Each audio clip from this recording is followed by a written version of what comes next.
Assalamualaikum warahmatullahi wabarakatuh.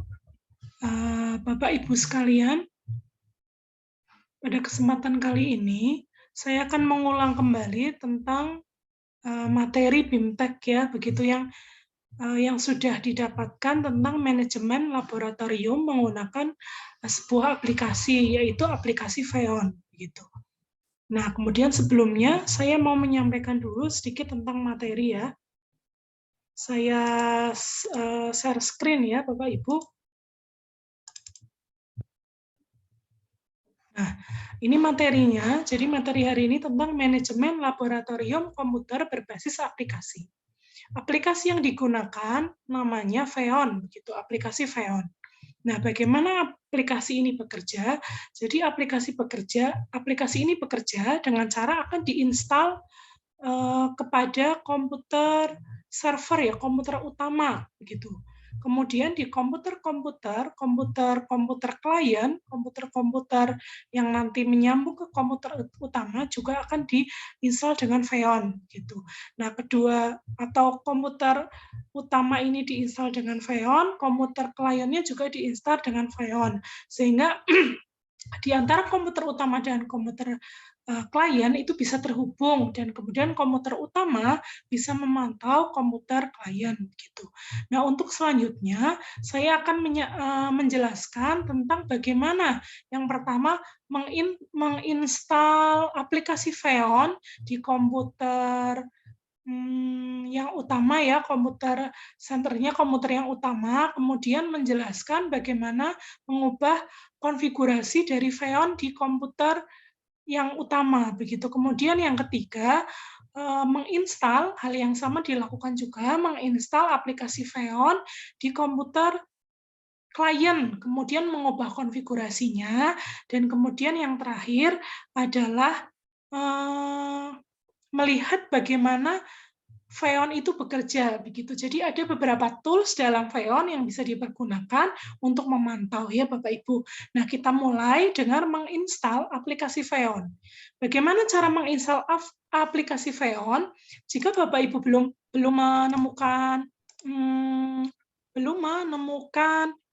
mendapatkan alamatnya, maka kita bisa mulai dari Google ya Bapak Ibu. Kita mulai klik Google, kemudian kita klik Feon. Jika Bapak Ibu belum menemukan gitu. Nah, kemudian bisa kita buka. Sebentar Bapak Ibu. Saya ulangi lagi ya, khawatir yang tadi share screen-nya yang lain begitu. Kita mulai dari ini, aplikasi Feon ya, aplikasi Feon. Nah, di sini mulai dari Google ya, Google itu mencari aplikasi Feon gitu. Misalkan mulai dari Google, kemudian nah di sini kalau kita klik Feon, maka di sini ada download Feon gitu. Nah, kita bisa klik ini, kemudian muncul download Feon. Nanti pilihannya Windows 64 atau Windows 32 gitu ya. Nah, bagaimana menentukan Windows 64 atau Windows 32? Ini bisa ditemukan dari melihat ini Bapak Ibu, melihat dari komputer tersebut ya. Misalkan komputer ini bisa kita lihat dari ini, ada bagian data, ini ada disk PC, kemudian properties. Di sini kita bisa melihat nama dari komputer ini, deskripsi namanya, kemudian juga bisa melihat dari tipenya. Ini tipenya 64, berarti nanti ketika mengklik download itu 64. Gitu. Kemudian device name-nya ini nanti berguna ketika akan memasangkan komputer yang utama begitu kepada komputer klien. Komputer klien ini kita harus tahu namanya begitu. Nah, sudah ya. Kemudian setelah itu kemudian kita lakukan penginstalan ya. Penginstalan, kemudian ada kemudian tiga pilihan checklist. Kemudian ada yang sudah di checklist 2, nah itu diikuti gitu. Jadi ada checklistan 2, kemudian diklik OK sampai kemudian terinstall aplikasi Feon. Setelah itu Bapak Ibu akan muncul Feon konfigurasi gitu. Feon konfigurasi ya. Nah, setelah muncul ini, maka kita akan mengganti konfigurasi dari Feon. Mulai dari metodenya kita rubah ya, bukan dengan tadinya logon, kemudian kita ganti dengan key. Kemudian di kunci autentifikasi, ini kita juga harus buat pasangan kuncinya. Begitu. membuat pasangan kunci, misalkan dibuat misalkan di lab 1 begitu ya. Nah, kita buat pasangan kunci untuk lab 1 gitu. Jadi nanti dia ada pasangan kunci yang nih yang tadi saya buat privat dan publik. Yang privat itu miliknya komputer yang utama ya, komputer server, sedangkan publik itu nanti akan kita bagi untuk komputer klien. Maka yang publik ini kita ekspor begitu. Kuncinya diekspor, kemudian nanti akan kita pindahkan ke komputer klien. Maka ini bisa di-save di tempat USB atau flash disk ya Bapak Ibu. Misalkan flash disk kemudian di-save begitu ya. Itu pura-puranya begitu. Kemudian untuk lokasi dan komputer kita beri nama begitu. Misalkan Labcom 1 begitu ya. Bagaimana cara memberi nama? Ini diberi tanda plus, kemudian kita klikkan nama ya, misalkan lab 1 gitu. Kemudian di lab 1 ini namanya komputernya ada apa saja. Nah, kita tambahkan gitu di komputer baru. Misalkan namanya kita lihat dari komputer klien ya Bapak Ibu. Tadi kan kita sudah mengecek nama dari komputer klien. Nah, kita bisa tuliskan di sini Lenovo misalkan ya. Kalau di komputer klien misalkan ada tulisannya begini. Nah, kemudian bisa di-enter misalkan begitu. Nah, kemudian yang ini bisa kita copy kemudian kita pastekan. Gitu ya. Nah, itu Bapak Ibu ya kira-kira contohnya. Nah, kemudian ketika sudah selesai, maka ini diklik apply. Gitu. Nah, sudah selesai untuk mengeset ya, setting konfigurasi. Gitu. Nah, kemudian apa yang kita lakukan setelahnya? Hal yang sama kita lakukan ya Bapak Ibu untuk komputer di komputer klien. Hal yang sama dilakukan. Caranya tentu sama saja dengan cara menginstal Xeon di komputer klien. Nah, saat menginstal ini dia akan, kalau tadi muncul 2 checklist, kemudian di oke, nah ini kita munculkan 1 checklist yang paling bawah. Yang di checklist 1 saja yang paling bawah. Nah, kemudian setelah di oke, terinstall. Nah, kemudian instalannya itu kemudian terbuka. Nah, jadi sama juga akan muncul Xeon konfigurasi. Nah, sama saja, kemudian kita ganti.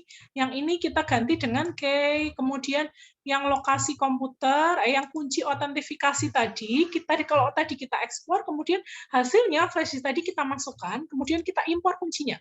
Begitu, yang tadi diambil, kemudian diimpor gitu ya. Nah, diimpor kemudian klik lokasi, kemudian lokasi ini kita tambahkan. Kalau tadi di komputer yang utama servernya namanya LabInar, maka yang di komputer klien juga sama harus LabInar juga. Bagaimana dengan nama komputernya? Untuk komputer klien tidak ada nama komputernya gitu. Nah, berarti sudah terinstall. Ini antara komputer server dengan komputer klien sudah ada Xeon-nya, kemudian sama-sama sudah terkonfigurasi.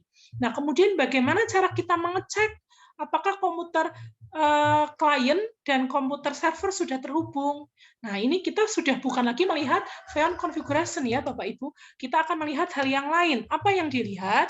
Nah, kita lihatnya ini Xeon master, Bapak Ibu nih, yang ada tanda ininya apa? Yang ada tanda matanya ini. Nah, bisa kita lihat ya Bapak Ibu di komputer. Nah, ketika sudah terinstall, maka di sini akan ada tampilan dari komputer nih. Ini sudah mulai saya hidupkan ya Bapak Ibu. Kemudian saya coba ya Bapak Ibu, misalkan mengeklik gambar games misalkan gitu ya.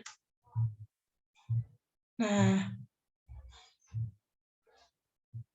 nanti di sini akan terlihat. Nah, ini terlihat, jadi kita bisa melihat aktivitas dari siswa, dari murid-murid ya. Mereka sedang melihat apa di komputernya masing-masing, kita bisa memantaunya. Gitu. Misalkan yang ini nih, komputer kliennya, oh anak-anak ternyata sedang melihat game. Nah, kita bisa memantau gitu. Nah, kemudian di sebelah atas dari Xeon Master ini, dia ada beberapa tools ya Bapak Ibu. Kalau kemudian akan menjalankan semua untuk semua klien, maka bisa klik yang di atas. Kalau hanya pilihan beberapa komputer, maka bisa klik di sebelah kanan. Ini akan sama saja toolsnya. Nah, kita bisa, oh anak-anak itu sedang melihat games begitu. Kalau kemudian mereka melihat, misalkan gurunya menyuruh anak-anak sekarang kalian buka file web begitu ya tentang misalkan reaksi asam dan basa. perintahnya gurunya seperti itu, kemudian ada anak yang mencari. Nah, mencari misalkan tentang asam basa. Nah, ini kita bisa melihat bahwa, oh anak tersebut betul mencari nih aseptor pasangan elektron gitu ya. Oh betul-betul berarti memang anaknya mencari. Kemudian kita bisa memakai beberapa tools begini ya, Bapak Ibu bisa lewat dari yang demo, misalkan full screen gitu ya. Nah, kita bisa melihat, oh kita bisa mendemokan begitu ya, menyampaikan ke anak-anak. Coba kita lihat ini apa bisa terlihat itu nanti ya di laptopnya apa di anak-anak bisa melihat di tampilan komputer mereka bahwa gurunya sedang mengeklik apa begitu. Kemudian misalkan video begitu yang dicari, kemudian bisa dimunculkan begitu misalkan ya. Nah ini hanya sekedar contoh saja. Contoh saja ya Bapak Ibu. Nah kemudian ada lagi tools yang berikutnya adalah mengunci gitu. Bisa kita praktekkan. Nah, ini jadi terkunci ya, komputer siswa itu jadi terkunci. Ini sama ya, komputer siswa jadi terkunci. Jadi ini bisa kita memberikan perhatian ke siswa. Misalkan dia game ataupun ngobrol, nah bisa kita kunci. Kemudian dia jadi, oh memperhatikan.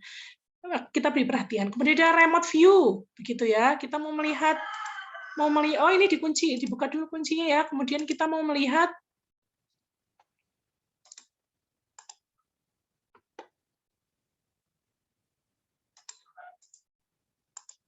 nah, kita mau melihat ini. Oh, ini gitu komputer dari komputer tampilan komputer anak begitu. Nah, kemudian kalau yang remote control, nah ini kita bisa sampai mengeklik ya Bapak Ibu kalau yang remote control. Nah, gitu. Kemudian selain itu ada beberapa tool yang lain, ini ada juga text message. Misal kita mau mengirim pesan, ayo perhatikan gitu. Nah, ini nanti pesannya akan sampai ke komputer siswa. Nah, ini di sini ada tulisan. Jadi ini sampai ke komputer siswa. Gitu ya. Dan ada lagi open website. Nanti ketika kita buka YouTube, maka komputer siswa juga membuka YouTube, membuka web yang sama gitu dengan kita. Misalkan begitu ya Bapak Ibu. Ada file transfer yang bisa kita gunakan.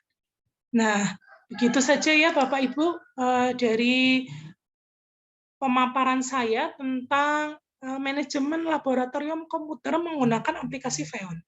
Mohon maaf bila memang banyak kekurangannya karena saya juga masih belajar dan ini baru menurut saya. Bila ada manfaatnya, kemudian semoga ada manfaatnya ya meskipun sedikit. Begitu. Dicukupkan. Assalamualaikum warahmatullahi wabarakatuh.